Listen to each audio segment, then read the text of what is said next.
Next we have our split element tool. So with this wall, if I wanted to split it up into specific segments, I'd use my split element tool. So I'll select split element, and then you'll notice my cursor is now a little split element tool, and then I can simply click on the wall to split it up into specific elements. I could then select it and delete. There is a quicker way of doing this, of course, so I'll just undo what I've done.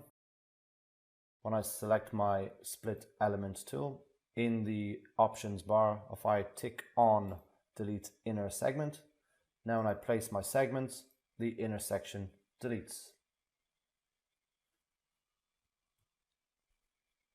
Beside that, we have split with gap, where we then in the options bar specify a gap. So if I enter in 100 millimeters for an example, every time I click, it will automatically generate a 100 millimeter gap between those elements.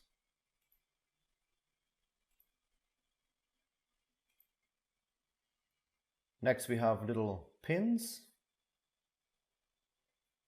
So if I'm happy with the position of my walls and I didn't want them to move, because it's quite easy to accidentally click and drag an element away. So what we can do is we can pin them in place so they can't be moved. So a quick way to pin everything is to use my object selection and then selecting the pin tool. And you'll notice each segment now has its own little pin. So when I click and try to drag, I can't. To unpin, it's quite simply clicking on that little pin. Then I can adjust and then I can repin. So I'm going to unpin what I've drawn to move on. And next we'll look at the delete tool. So it's a little red X. So this will remove any little element that we don't want in the project. So I'll select my tool, selecting the element and pressing enter. We also have the option of selecting the delete key on the keyboard. So again, we can just highlight, selecting the delete key on the keyboard. Next, we're going to look at the array tool. So I'm going to come up, I'm going to drag one of the desks away.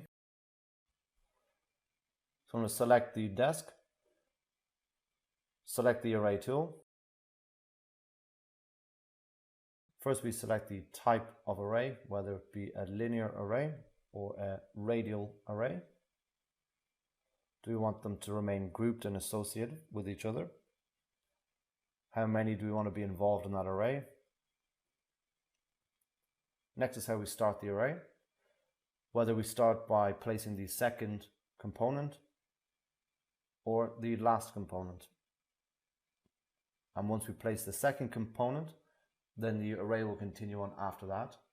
If we place the last component, everything will be arrayed inset to that.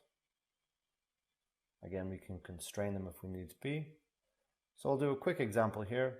If I up the array to 10, first I'm going to use the move to second. So with this, I just click and move my desk into the second position that I want my desks to be. And then after that, you'll see it will array to a total of 10. I have the final option of increasing or decreasing that here.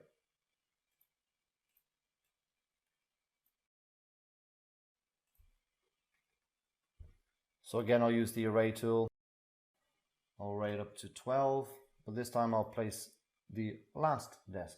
So when I select the last desk, I'll now click the desk, move it into the position being its last position, and then everything will array inset to that.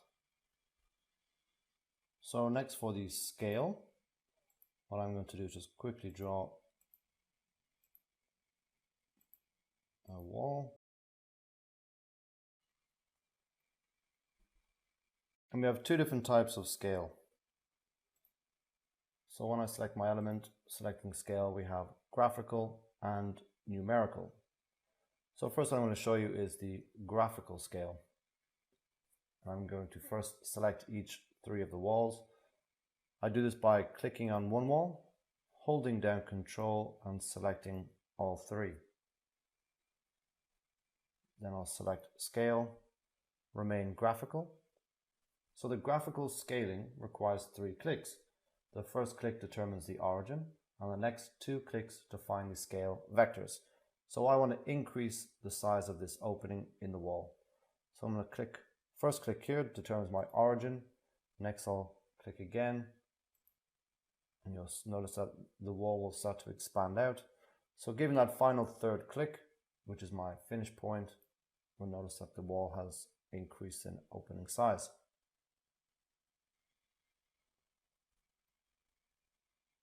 So next is the scale factor by numerical. Again, I'll select the wall I want to scale, selecting the scale tool, toggle over to numerical. So to scale numerically, first you've got to enter in your scale. So we'll leave it at 2. And then we got to specify the origin of the scale. So the start point. So if I use this as my start point, I'll click, and my wall has increased in distance by a scale factor of 2. So I wanted to double this again. Again, I can click on scale, numerical, scale factor 2, and my origin. And again, it's increased in length by 2. So that's it for the modify panel. We will be incorporating these tools throughout the project. So if you're unsure of any of the tools, not to worry, because I will be going back over them again and again as we start to develop our project.